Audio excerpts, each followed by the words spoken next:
Welcome, welcome. How are you doing? I wanted to talk about basil today. Yes, I did. Oh, not just any basil, majestic basil. I've just made this reel, but I wanted to expand the conversation because this makes me laugh every single time. So this is how Waitrose describes its basil. Majestic basil, king of the herbs, once regarded sacred to the gods. Fragrant basil still reigns supreme. That is what is on the packaging of basil in Waitrose right now. And I love basil. It's one of my favorite herbs. Even if dill had the biggest taglines, the biggest story in the world, I still would not want to go anywhere near it, but I can love and accept it from afar. I know some people love dill. Great. I know other people feel like that about coriander. I have no problems with coriander. Really, really happy with it. I love it in salads. Yes, it's great. I don't like growing it though. It gives up way too quickly. Anyway, I digress. There are basil plants in packets out there holding that space for who they are, what they are, and what they believe about themselves. And this is your reminder today for you to take up that space as though you were majestic basil in Waitrose. Because it is your time and you are ready. And yet there might be something in you that is the louder voice, is the driving force. And the thing is that driving force, that repeated pattern, may be so old and stale, it's not really relevant for right now because you've come too far for that. And secondly, it may not even be true. And this is really interesting because I said a phrase the other day, and this often happens in parenting. I don't know if you recognize it the same. You'll sometimes say these phrases. I can't remember what it was, but I just thought to myself, whoa, that is not something I actually believe. And I don't know why it's just left my mouth. And it became almost this stock phrase that had been said. And actually, it wasn't something that I connected with. And so I want you to think about part 2 of 2024. And I want you to ask yourself where you are holding back, where you are shying away, where you are just accepting a version of yourself, which is maybe just a bit beige. It's a bit neutral, it's a bit steady, and to really notice and unpick and explore why you are doing that. And here's the question, and what are you gaining from being in that place? So maybe you are not showing up, not dreaming big. There could be all kinds of reasons. If you are in a season where you are like, I am at full capacity, I am in no place to grow anything that I need to, like I'm absolutely fine where I am, great. You know that in your own life.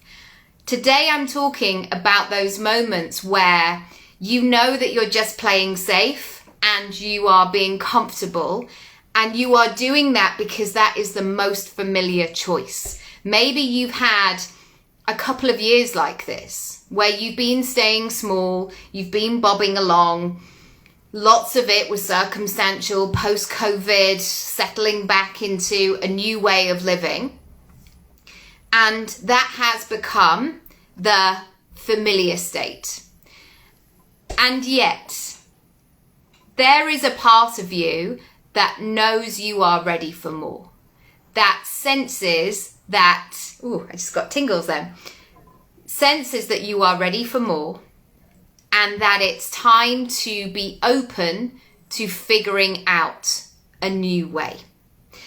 And when we are in this process, it can feel a bit unsettling because in order to get something in motion, it needs some kind of energy behind it. And often when we come to this place of wanting to change, we might not have all of the energy. We might not be feeling 100% perfect and Pinterest worthy and like everything is ready. And I'm not even going to show you my desk because actually it's not that bad. But there's stuff on it. I know, isn't it weird that we've so got used to this kind of way of operating that we're not used to seeing things in people's homes? Anyway, I digress. I know that pressure and that lie that we might tell ourselves that when we are perfect, then we can move.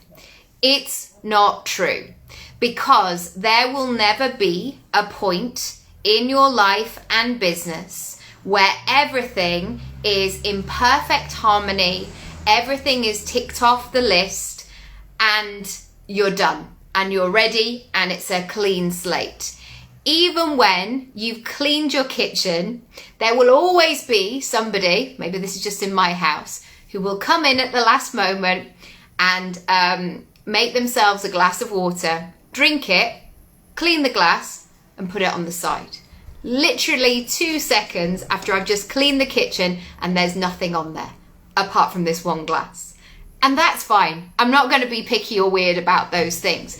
But just to prove a point that the whole point of making progress and living this life and business is for it to be in motion. It's not to be static. And I often think about this in terms of the elder generation.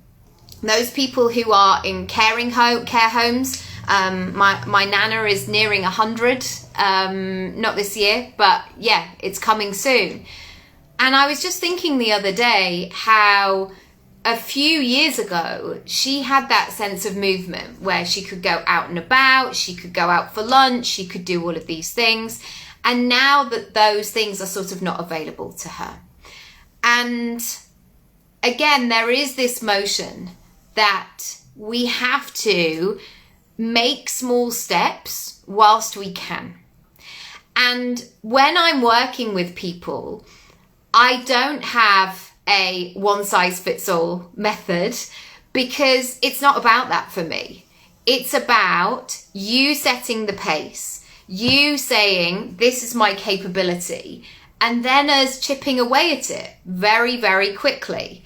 Remember those makeover shows where, I mean, the 60-minute makeover, like, it still just doesn't make sense to me. I'm like, how are you painting walls? How are you doing 2 coats? How are you doing all of that in an hour?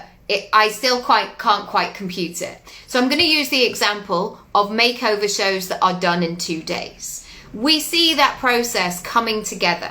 However, you might not be able to get to a place where everything is ordered, everything is sitting in a space, and everything is ready to go. So you can put together this makeover in 2 days. That room might need 3 months. It might need 12 weeks. It might even need a month for you to slowly order the things, get what you need, recycle something, pick something up from Facebook Marketplace, reupholster something, go up to your loft and get down those dishes that you bought ages ago and you put them away for best and bring them down. It may take a bit of time to put all of these things together. But whether or not you do it super quick or you do it in 12 weeks or a year or whatever it might be, it doesn't matter. The whole point is to get in the process, is to begin. And so what people might do is that they stop at the first instance. Well, I could never do that in 2 days. Well, I don't know if I could, or I'm really busy at the moment. Well, that's okay. So just take longer. Just create a bigger window, a bigger space, and do small, tiny things every day that get you to where you want to get to. And this is a beautiful moment because suddenly what happens is you put yourself in motion. You put yourself in that place of like, let's go, let's see, let's be in the process. And there's nothing more brilliant than being in momentum. Because it's one of those things that once you find that flow, suddenly other things start to come together. You start to get in that pathway. You start to get in that groove. And that's when the momentum not only builds on that one goal that you are looking to achieve, but in all areas of your life. You begin that reshuffle. And that reshuffle doesn't have to be like, wow, I'm going to throw everything out the window.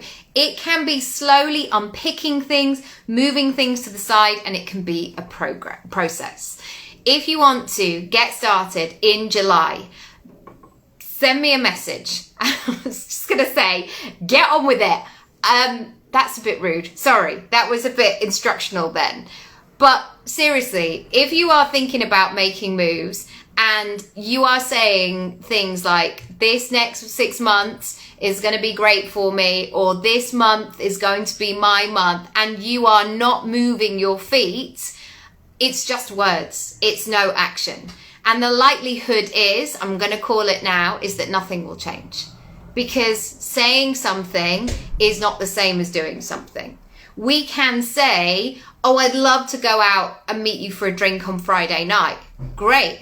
But in this day and age, it's all very well saying that, but it doesn't happen until you actually walk into that pub, until you actually sit down, until the meeting actually happens. So this is the thing that we need to be in conversation with. People will say, well, I've said it out loud. I've put it out there. I've told the universe. But until you can tell the universe all you like that you're going to go for this drink on Friday at the pub, but until you actually go to the pub on Friday for the drink, it's not real. It's not actually happened. So you've got to make some moves. You've got to get into action. And I would love to help you to do that. Send me a message. I've got 25% off at the moment. Everything from Ask Me Anything sessions to working together for the entire month, strategy sessions, all kinds of things. I work in central London, but also on Zoom globally around the world. And I'd love to hear from you. Send me a message. Lots of love. Bye.